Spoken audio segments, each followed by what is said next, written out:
Hey everyone, my name's Ray Blakeney, and thanks for checking out my talk on the Infinite Upcycle.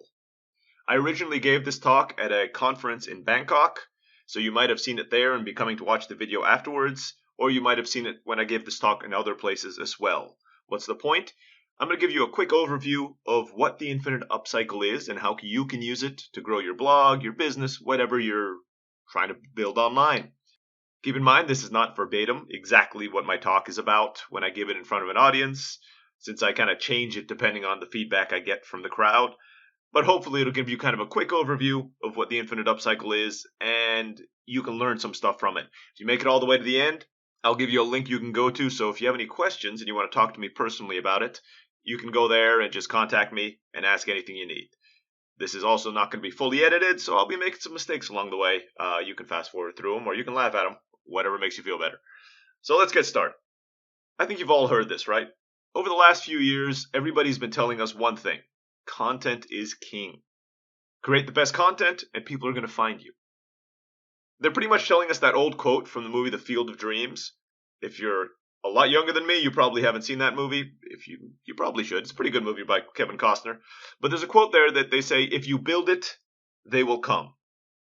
We've heard this now for years, from all the top marketers, the writers, and most important to many of us who are in the online space, Google has been saying it. So we've taken that advice, right? We started producing content of one kind or another, articles, apps, widgets, infographics, audios, whatever works best for your business, or whatever you think will work best for your business. And then what happened? For most of us, absolutely nothing. If we're lucky, we got a few trickles of traffic, but it wasn't the sales and traffic that we needed for our business to grow and go to the next level. So we built it, but they didn't come. So, who am I? My name's Ray Blakeney. You probably already know that or you wouldn't be watching this video. Over the past 11 or so years, I have built and run 6- and 7-figure online businesses, mainly in the online education space. I bootstrapped my first business in 2007 and started my largest business in 2008. Both of those businesses were built using just one thing: SEO. Search engine optimization, for those of you who are not familiar with the term. And I'll be honest, it worked. By 2012, I had sold my first big business and was working on growing Live Lingua to the next level. Then, on April 24th, 2012, Google released something called the Penguin Algorithm Update, and my business disappeared overnight. Now, I'm not going to go into details of what the Penguin Algorithm Update did, and I don't think it's that important for the point of this story.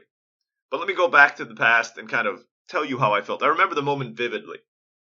I was back in the US, I was visiting my parents. I was feeling pretty happy at the time. My businesses were doing well. I just sold my first business, and my wife had just gotten a tourist visa to the US after 4 years of being turned down, because when we applied the first time, we had no money, no house, nothing. So in the eyes of the US government, we were trying to run away to the US, even though we told them we were perfectly happy living in Mexico. I woke up that morning, before my wife did, and like I do every morning, I went in kind of was searching the search engine ranks.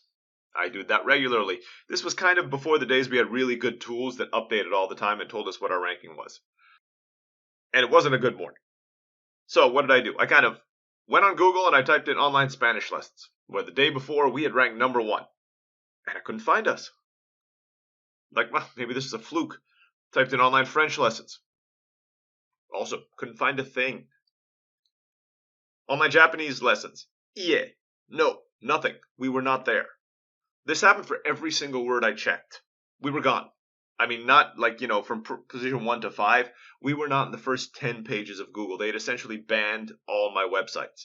I remember I kind of broke out in a cold sweat. I had no idea what to do. I didn't even know this was a possibility. This was one of the biggest changes Google had ever made. I honestly didn't need to sleep for 3 days. This is kind of what my body does when I go into stress. I do not recommend using that method. So overnight, essentially, Google, on a whim, had killed the livelihood of me and my family. They still do that today, mind you. They do Google algorithm updates every single day, and they don't care whether it kills businesses or not, even legitimate businesses. As far as they're concerned, they've grown so big, they kind of act like they're working in the best interest of everybody out there, but unfortunately they're not. They just want money, more sales on their end. Essentially, they run their company like a country where they're the dictators and we have to follow their rules, which makes perfect sense, except they don't tell us what the rules are, right? So when we break them, they don't even tell us what we broke, why it's not working. It's a risky place. Now, don't get me wrong. If you're starting off and you don't have a lot of money, I still recommend Google as the place for you to start. So let's go back to the story. I'd lost my business overnight, woke up, gone, nothing. So I had two options, right? I could start again, or I could build it again. I did the latter. I took our corporate site. At the time, it was livelingua.com. All the other sites we had were these microsites like SpanishLessonsOnline.com and OnlineEnglishLessons.net. And I put a really, really crappy site on that. Like something with 5 or 6 pages. I am not a graphic designer. It looked awful. I probably have a copy of it sitting around somewhere I should share so people can see that you do not need a pretty looking site or to hire a really high-end graphic designer to get an online business to work. And then over the next few years, it took about 2 or 3 years, I started marketing it again. Now, don't get me wrong. I did SEO again, but this time I diversified it, right? I added Facebook. I added some paid ads. I added all this kind of social media strategy. This was before Instagram and Pinterest. Yeah, I'm dating myself. So that wasn't part of my strategy at the time. But I did have all the basics, Facebook, Twitter, and even LinkedIn maybe back in the beginning. It took a little bit of time. But within 2 to 3 years, we had recovered everything we had lost and then some. But the difference was, this time, it wasn't all based on SEO. It was diversified across different traffic sources. Keep in mind, this is not a magic bullet. This didn't happen overnight. Remember, I said it took 2 to 3 years, and it probably was a little faster for me because I already had a network at that time because I'd been in the industry a little bit. And that is how the Infinite Upcycle was born. I didn't actually know that I should be sharing this until I was invited to speak at a small conference recently, and I had nothing to talk about, so I decided to put together a presentation on this.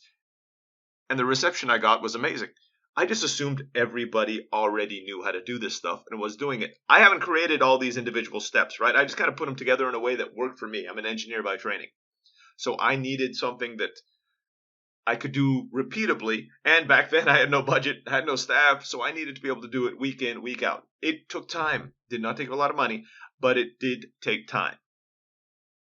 I also want to put in a little caveat there. This is not a system that will take care of everything in everything. And let me kind of dig down a little bit in there so you can know a little bit of what I'm talking about.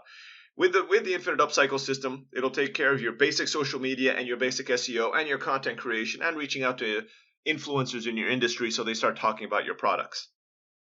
But it's not a full Facebook ad system, for example.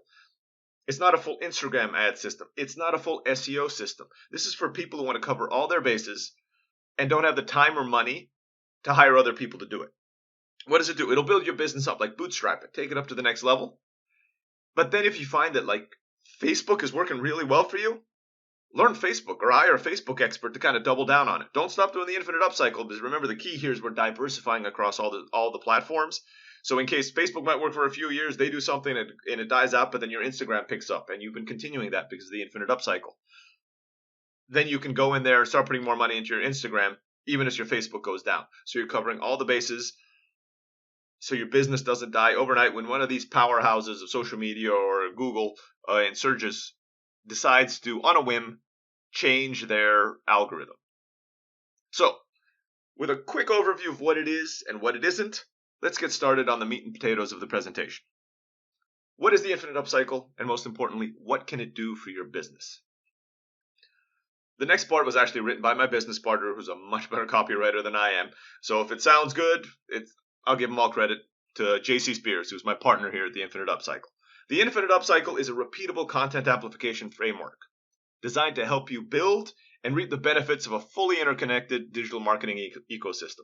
A fully functional upcycle will harness the power of the content, social media, SEO, and influencers so that you can gain the lasting attention of all your customers.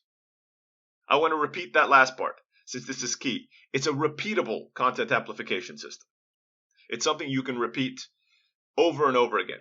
Now keep in mind, it's not a hack. It won't get you 1 million visitors in 30 days. It won't make your next post guaranteed to be viral. It will not help you lose 10 pounds. It's a process that with easy to follow steps, I have worksheets in the link at the end, that you can follow every week to grow your online business no matter what field you're in. Specifically, it provides 1. A consistent presence on social media for your niche. 2. Increases your web traffic month over month, year over year. 3. It can get you press coverage in small and large news outlets. This can be from newspapers to podcasts to even some YouTube interviews. And 4, my favorite, it helps you make money. Because if you're an online entrepreneur, for most of us, that is the holy grail. So let me get to the parts you care about. What's involved in the Infinite Cycle specifically? It's made up of 3 steps. A formula to pre-vet content so you can make sure that your content is worth making before you spend a second creating it. A methodology to amplify your content in an engaging way across all the social media platforms. And this system can be changed in the future when new social media platforms are added to it. And finally, it's a system to get your content in front of the people that you already know are interested in your content, with the goal of generating press and backlinks to your website. So let's start with step 1, pre-vetting your content. What exactly is involved in this? What does it mean? It's made up of 4 simple steps, and you have to be able to answer these 4 questions when you're pre-vetting the content. First, you have to ask yourself, when you're taking a look at similar content online, can you do better? This is the most subjective part of the equation, but also the most important. Go online in Google, do a quick search, probably in an incognito window so you get unbiased results, and look at what other content is out there. I'll give you some examples from my industry, which is language education. I've gone out there and done a search for content, and the first 3 results, one of them was, and I remember this vividly, an old page that looks like it was made in the 1990s with those kind of dancing Santa Claus gifs across the top. I believe the topic was something along the lines of how to say Merry Christmas or Happy Holidays in like 100 languages. And it was played music as soon as you went on the site. It was awful. I knew in that moment that I could definitely do better than that. I remember going in for something else, the conjugation of a verb, for example, and the number 1 result that came up was from this page that obviously had millions of dollars behind it. They had this like mouth pronunciation video and audios and maybe 3,000 words of content that was written by a professional writer. Might have taken them 3 to 6 months to produce this content. Could I do better? Maybe in 3 to 6 months, but I didn't have that time to invest in it. I'm looking for something I could do in a week. So I had to say, no, I can't do better and skip over that idea. So that's step number 1. Step number 2 is how many people are looking for it. There are actually multiple ways you can go and find this out. A lot of people don't actually do this before they come up with content ideas, which to me is shocking. Figure out if anybody's actually looking for what you want. Again, at the end of the presentation, I'm going to give you a link you can go to so you can download a resource page, and I'll go over all the resources that I recommend for this. But the basic one out there, the big boy, is the Google Keyword Tools. It's part of Google's platform. It will give you the best data. Problem is, as of 2018, I think, they restrict the data to only paid customers. If you're free, you can still get it, but they give you these ridiculous ranges like 10 to 1,000 people look for it a month. It's useless because 10 is not worth your while and 1,000 might be, but you have no idea how close it is to each one of those ranges. If you have a paid AdWords account, it'll give you much more data. So if you're spending like $500 a month on ads already, have an established business, I recommend Google Keyword Tools. If you can't do that, my second recommendation to you is a Chrome or Mozilla extension called Keywords Anywhere. Totally free, and it actually ties into Google Keyword Tools. So install it on your Chrome extension, on your Chrome browser, for example, and then go to Google and just search for the keywords, and it'll bring up a nice window on the right, and it will tell you how many people are searching for that specific keyword every single month. Great tool, and it'll also give you variations. For example, I'll use my area again. Spanish lesson online, I might look for it, but then I realized that more people search for Spanish lessons online with an S at the end. It's a subtle difference, but there might be a big difference in the number of people who search for it. So that'll give you an idea of the keywords you're going to be using, and your content title or theme should be based on what you got there, right? So the Spanish lessons online might be your title, or something, hey, what are the best Spanish lessons online? But you make sure you have the S in there. It gives you a lot of great resources. It'll also give you other related keywords so that maybe you can mix them together in a way that Google really knows what your topic is about. So now we know people are looking for it. We also kind of have an idea for the titles out of that. Number 3, are people linking to similar content? This is really important for the outreach and SEO aspect of the Infinite Upcycle. So what are you trying to do? You're going out there and you want to figure out not only if people are looking for it, but they're linking back to it. Why do you want people to build links if you're new to SEO?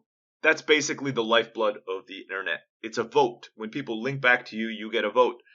Well, that'll not only help your article rank well, so if they're linking back to a specific article or piece of content, but it'll help the rest of your website go up in the ranking as well, and you'll be able to sell your products. This is great because what you can do is you can create these pieces of content which generate links.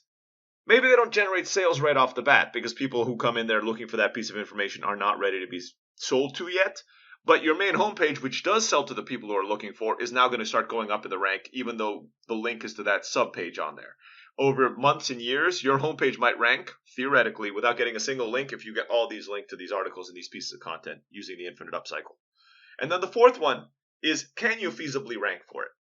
And there's some methodologies to check this as well. I recommend a tool called Ahrefs. It will tell you how strong your competitor is.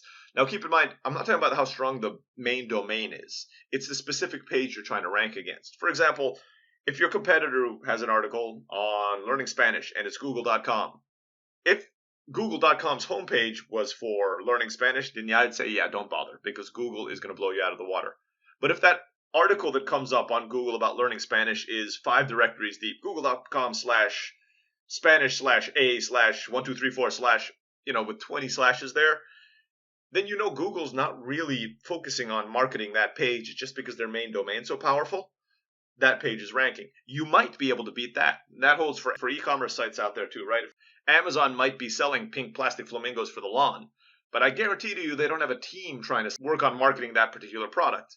They're just working on their homepage. So you might be able to beat Amazon in that particular product.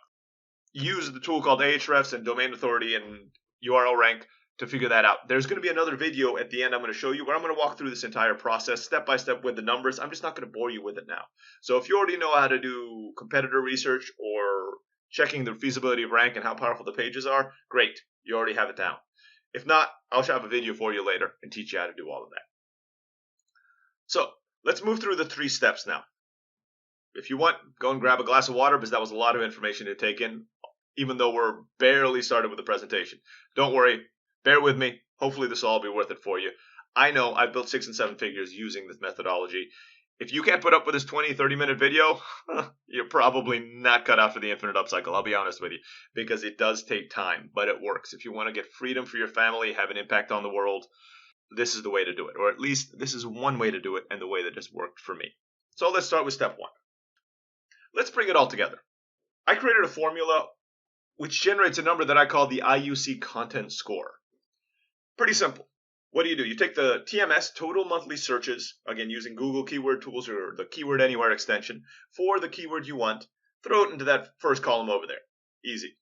You add that to the total number of backlinks that are going to the top 3 results in the Google search. So you go in there, again, Spanish lessons online, you type it in, get those top 3 results, use another tool, use a tool called the Ahrefs toolbar.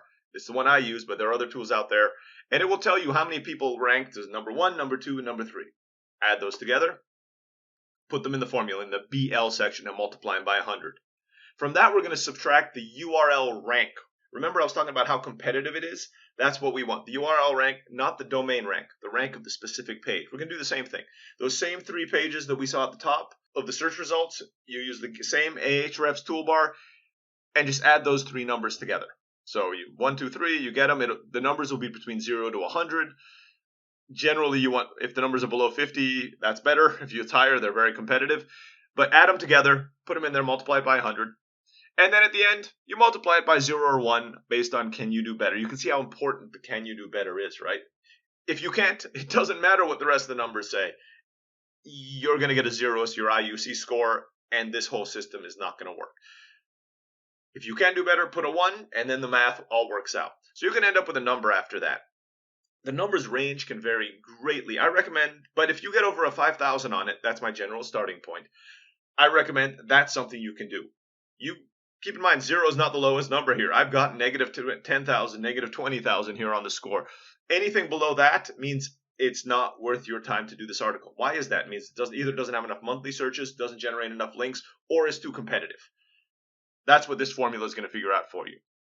Let's say you go through this whole process. Step 1 of the IUC, the Infinite Upcycle. You've come up with an article idea or a content idea. I keep saying article, but replace that with content. If you're a podcaster, it's a podcast. If you're a graphic designer, it's an image. So a content idea that is worth making. You go out there and you make it. This is not a course about how to make content. There are plenty of courses out there for that you can do. This is just for pre-vetting here and then amplifying it later. So you've pre-vetted it. You know it's worthwhile. You go out, you spend the time, you make the content. What's the next step? Oops, I forgot a slide. So don't worry about it. Next step's coming in a second.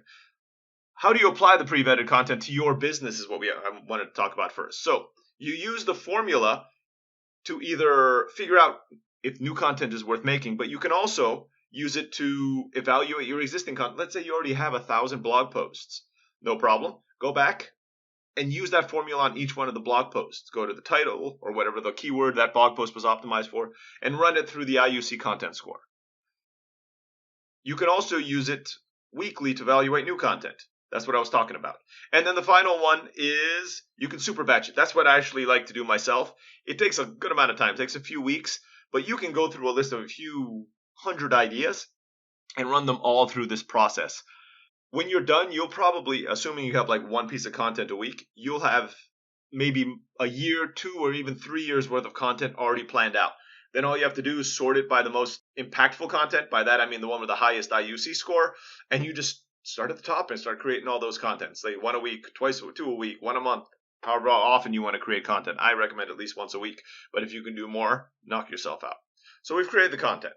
Now it's time to amplify the content. This is the quote-unquote sexiest part of the entire Infinite Upcycle. We're going to take one piece of content and amplify it out into at least 15 pieces of content, maybe even more. It depends on how long your content is. So in our experience, if you create like a 1,000-word article, you can amplify that out into about 15 pieces of content. But if you make a skyscraper article with 2,000 words, that means you can do 30 pieces of content. It all depends on what works and what works for your business. Let me elaborate and we'll talk about how to do this. So, first step, you've written your content or you have your audio or you've made your video. What next? Go in there and extract at least 3 quotes from that audio. By quotes, I mean, doesn't have to be somebody saying it. It just could be a point from your article that you want people to pay attention to. Try to keep it to Twitter length. Not necessarily, but just kind of something short, sweet, impactful, and that will draw the attention of the readers when you share it on social media. Go and put that in a Word document or an Excel spreadsheet. Again, I have worksheets at the end that'll kind of automate a lot of this process for you, but you don't need that. You could write this down on a piece of paper with a pen and paper if you still use those. And if your handwriting's better than mine. Because when I do it, I can never read what I write down on a piece of paper. So you've done it. Got 3 quotes. No problem. Next, you have to make what they call creatives. This is I believe it's an advertising term. Maybe it's a graphic design term. I don't know who came up with it. It wasn't me. So you create the creatives out of it and you're putting your quotes on there. What software do I recommend for that? Canva.com. It's our go-to for that. It's free for you to use, but honestly, pay for the lowest level. Why? Because that will allow you to resize your creatives for all the social media out there. Maybe if you're a Photoshop whiz, you know how to do it. I don't. Canva does it for me. Allows you to create great looking creatives like you see on the slide, literally in a few minutes. It's really, really easy. A few points on the creatives. If you have a brand color, make sure that the brand color is used in the creatives, like yellow or white or whatever text color. Make sure you use it in there. Make sure your logo's there, and there's a link back to wherever that quote is from. I know this from experience because I did this for like 3 months until somebody told me, hey, I love your creatives, but I don't know where to go afterwards to find out where the quote was from and all the rest of it. That was on me. I didn't know what I was doing. And this was pre-Canva days as well, so redoing all this was a whole lot of work. I don't even want to get into it. But make sure you have the links. In these examples I put it, I did not make these creatives, honestly. They came from online. But just to see the point, you can see them there. So you've created all these creatives. You've saved them. You've resized them for all of the different social media out there, LinkedIn, Facebook, Instagram, all that. You're good to go. You save them to your computer. What next? You schedule them. That's pretty simple. Now, there's a lot of pieces of software out there that'll do it for you. I recommend Buffer. It's the most affordable for people who are starting out. If you can, I believe HubSpot does it as well, but that can be a few $100s a month. Even Buffer has like $200-$300 a month options. You do not need that. You can start with the free ones. If you can, try to pay for the $9.99 because that'll let you schedule up to 100 posts at a time, which is great. It's a set and forget method. But if you're using the Infinite Upcycle, you're going to burn through that pretty quickly. As we talked about, each article is going to generate at least 15 creatives for you, maybe even 30. So think about that. If you're doing one article a week and you're doing 30 pieces of social media creatives out of that, 3 weeks, that's the maximum you'll be able to do, even on a paid account. So that'll get you to like 90. So you might even have to pay for the next level so you can do it out for a few months in advance. But don't worry about that for now. Start with the lowest level. Go in there and schedule it so you're not waking up every morning and having to remember, hey, it's 9 o'clock, I got to post on Facebook. Oh, it's 11 o'clock, now it's time for the Twitter to go out there. Again, I'm providing a spreadsheet for you at the end of this with a link that you can go and download, which gives our recommendations on the best times for you to post your creatives on Instagram, Pinterest, all the rest of it. I didn't do the studies. There are studies out there. I just kind of put them all together and came up with these times for you. Let me put another caveat in there. Obviously, it varies depending on your industry. So you can use those standard times if you want. But if you find that, hey, my listeners, readers, whatever they are, don't go online until 10 o'clock, but the best time is 9 o'clock according to your spreadsheet, change it to 10 o'clock. There's nothing wrong with that. You can experiment with the times. I also recommend going like 3 minutes before and 3 minutes after the recommended times, just because everybody else in the world probably read the same articles that you and I did, saying that 9 o'clock, let's say on a Monday morning, is the best time for Facebook, and post exactly then. So by going a few minutes early and a few minutes late, you can kind of beat that rush, or you can come a little after that rush and hopefully get in front of a few more eyeballs. So that's it. That's step 2 in the content amplification. It takes work. It's not very hard. Now, there are some cool bonuses you can do in there in step 2 as well that I've come up with after a few years. You take those creatives and you go back to the original article and you throw them in there. It creates a few cool effects for those who kind of study UI UX and want people to spend more time on their site. So, one of the easy ones, it increases the time people spend on your site. Why?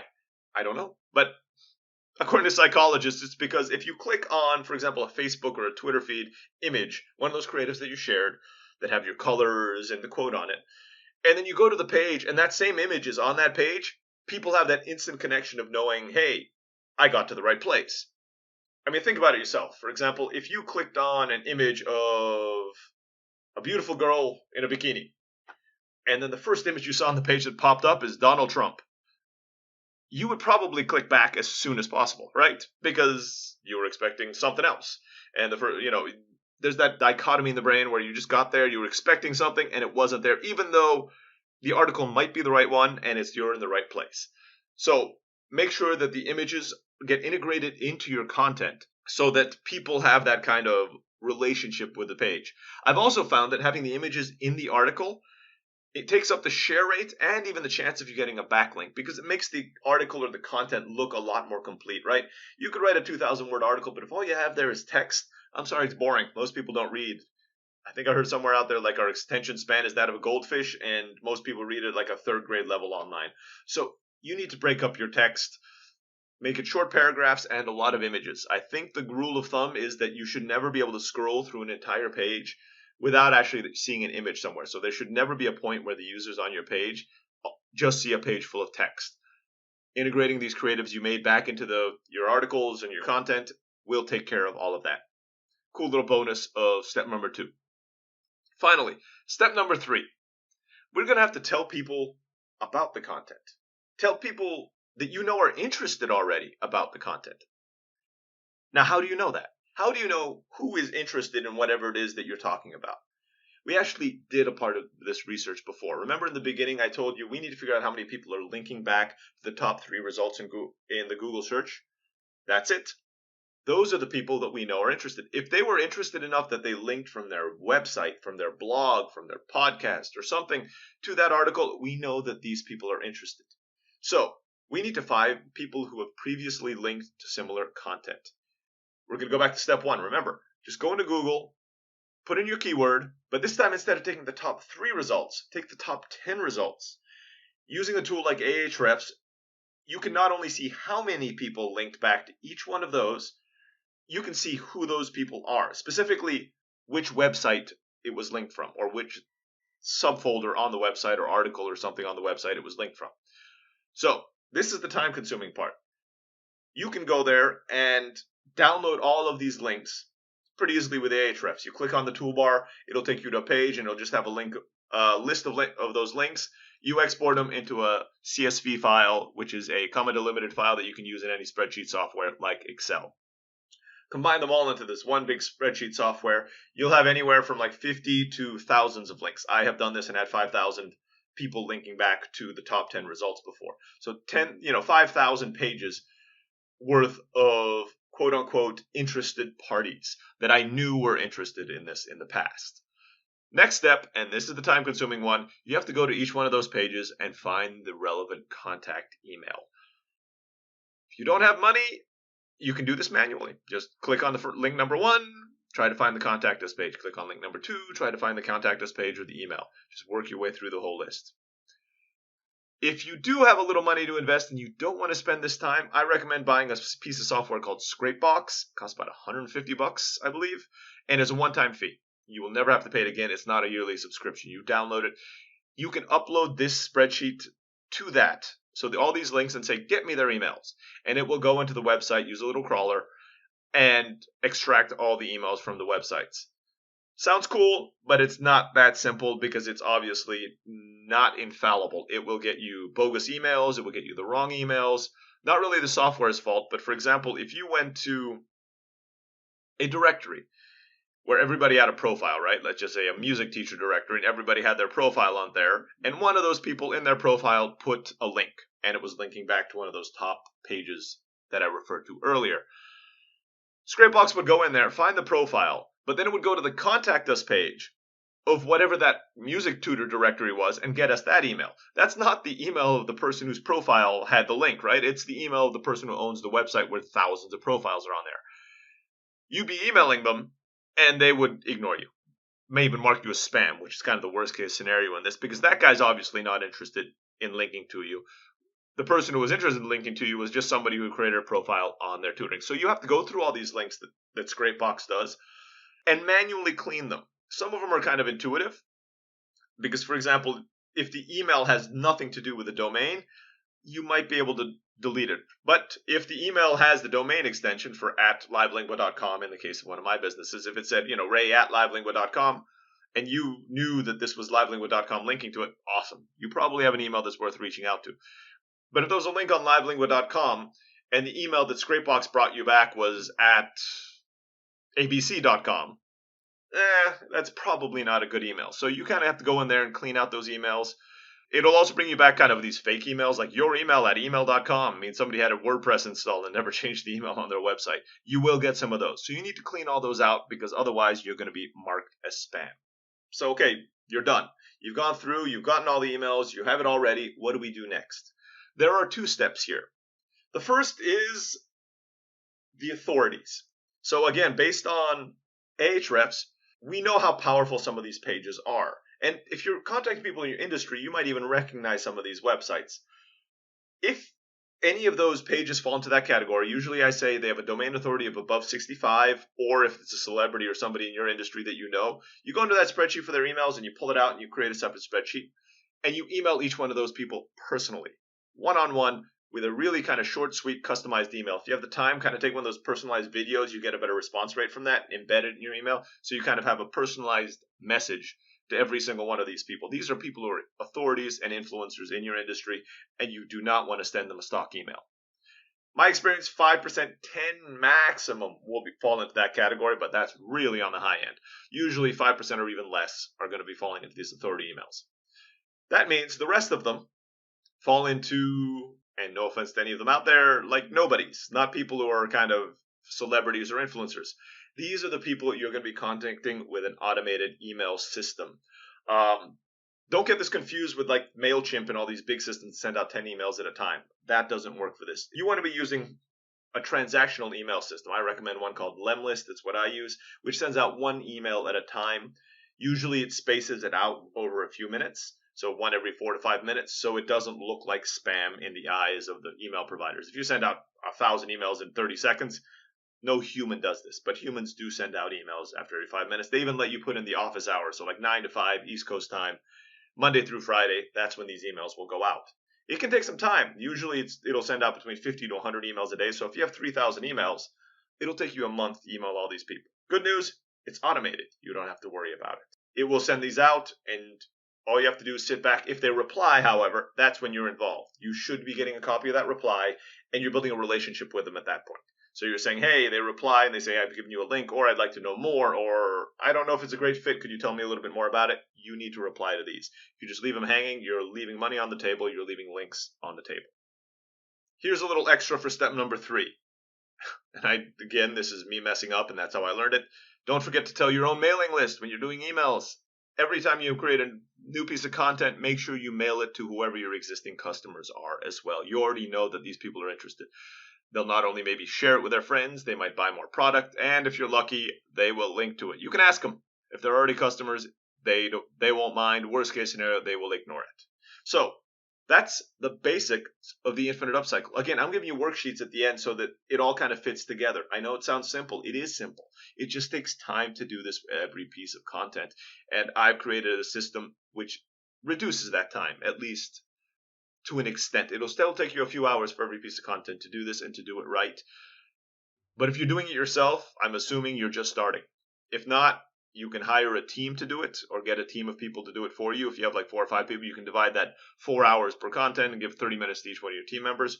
Or, and this is blatant salesmanship, if you've grown to a point, you can come to us at the Infinite Upcycle and we will take care of the entire process for you. That's what we're here for. But I'll teach you how to do it yourself. Don't get me wrong. I will share every single step so you can do it yourself and you don't have to come to us. But if you get bored of it, come to us at the Infinite Upcycle. We'll take care of you. So let's review. Yes, I came up with an acronym, P.A.S.S, for the entire system, mainly because somebody at some point told me I needed to have acronyms for things so people could remember them. So what is the Infinite Upcycle? 1. Pre-vet. 2. Amplify. 3. Share. And number 4, start again. Why did I add number 4? It's because we have to repeat the process, and because P.A.S, without a second S, did not actually make a word. So I added number 4 to start again. But it's implied in the name of the Infinite Upcycle, right? It's a cycle. You have to keep on repeating it over and over and over again. It's not a one-off, let's do this once and we're going to take over the internet kind of thing. You have to do it every week, every month, every year, for years on end. And this process that I'm telling you is not the end. It's just the beginning of the Infinite Upcycle. You can take it to the next level. For example, you create this awesome article with these creatives. Go make a video about it. Easy. You have the creatives. You take those creatives and put them into PowerPoint and do what I'm doing right now. And you just read your article out loud. I'm not reading an article, but if I was, read an article out loud and put the images in the back in a PowerPoint slide and just keep changing them as you read the article. Throw it up on YouTube. Boom, you have a YouTube thing. Make it a podcast. Just read it out and release it on, Libsyn or iTunes. Read it as a podcast episode. So you have like these 5-minute podcast episodes where you're reading cool things. You're amplifying your content a little bit more. Or audios you put on your website as little audio bits that you can do. And you can repurpose those to be new contents you put into the cycle. So you made an audio and now you go through the whole Infinite Upcycle and you promote the audio that was generated by your first piece of content. I know it's getting confusing. It makes more sense when you do it. But, the cycle just keeps moving. Infographics. You find the super popular articles you have out there. You make infographics about it. Take that article you just made with everything. Save it as a PDF. Throw it online on SlideShare. Share it so everybody on LinkedIn gets there. Take your top 5 articles that you've made, top 10, top 20, top 100 articles. Make an ebook. Make a real book. Sell it on Amazon.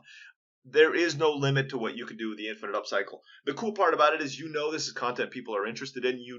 It's your area of expertise, so you're all set. There's not a limit here. You know your industry better than I do, so take it to the next level. Here's an example for some friends I've helped out with the Infinite Upcycle that are podcasters or video people, right? You can take in the examples I'm giving, like the article's the top of the Infinite Upcycle, right? But that doesn't have to be. Let's say you have a podcast or a video. You can create articles from different topics in your podcast or video. Again, my experience, 1 30-minute podcast or video, you can generate 3 articles out of that. Those 3 articles, let's just say they're 1,000 words each, create 15 pieces of content each. So that's 45 pieces of content. So you now have 1 podcast or 1 video and you have 45 pieces of content, 3 articles out of it.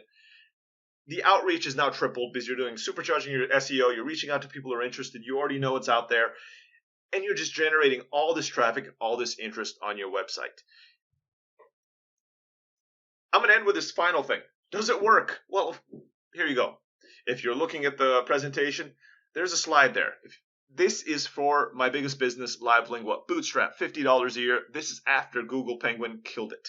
Remember, wake up, cold sweat, not eat for 3 days. That's the story. So you can look here, 2012, we had 2,883 visits to the website. And I started doing the Infinite Upcycle. It was in its infancy back then, so it's not the version you're seeing right now. And as you can see, we have pretty close to doubled our traffic almost every single year since then. Will this traffic growth put my web businesses on the stock market? Probably not. But if you're trying to start a 6-figure, 7-figure business, this is a way to do it. Take a look at it. 2019, September. This is when I'm recording this video. This is when first time I've done the talk. We are at 3.5 million visitors on our website. Unique visitors. These aren't people who come back multiple times. That would take the number up. And we're not even done with the year yet. We're looking past 4 million. Last year we had 1.9 million, so we should be doubling everything there. What else? I've appeared in the Boston Globes, Forbes, Miami Herald, Entrepreneur, The Guardian, New York Times as a result of this outreach.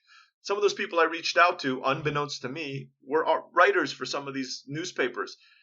And that got me in front of it. I've been on podcasts, YouTube videos, interviewed for this. Am I famous? No. You probably never heard of me. It's because I reached out to them. I built a relationship. They saw that I had this awesome content. And from there, it went to the next level. It might take weeks or months before that happens when you reach out to these people. But when you're reaching out to them with something that's useful, the results are amazing. I always end with this. What's the catch? Pretty simple. I've already said it multiple times in this presentation. This takes work. If you're looking for, hey, 30 minutes and you get 6-pack abs, this is not for you. This is something that will take work. You have to apply it consistently. You have to wake up every morning, put one foot in front of the other, and keep on moving forward. You're going to fall down. Not every piece of content is going to work. It might be 3 pieces of content don't really perform, and the 4th one just, does really well. That's what you have to do. But you have to do it week on week, month on month, year on year, and you can grow your business as well.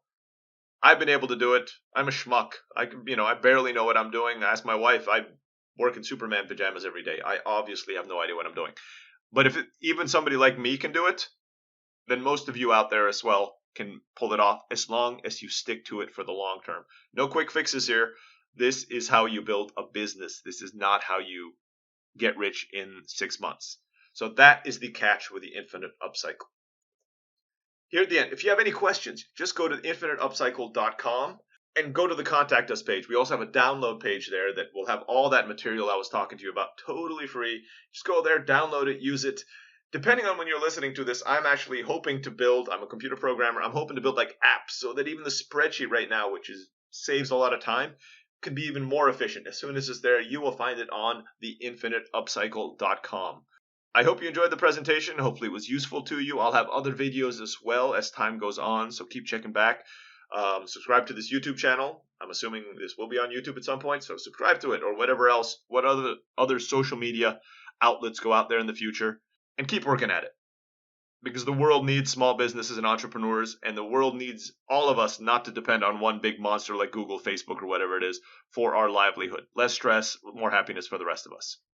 I hope you enjoyed it. This is Ray Blakeney. I'm signing out. Have a great rest of your day wherever you are.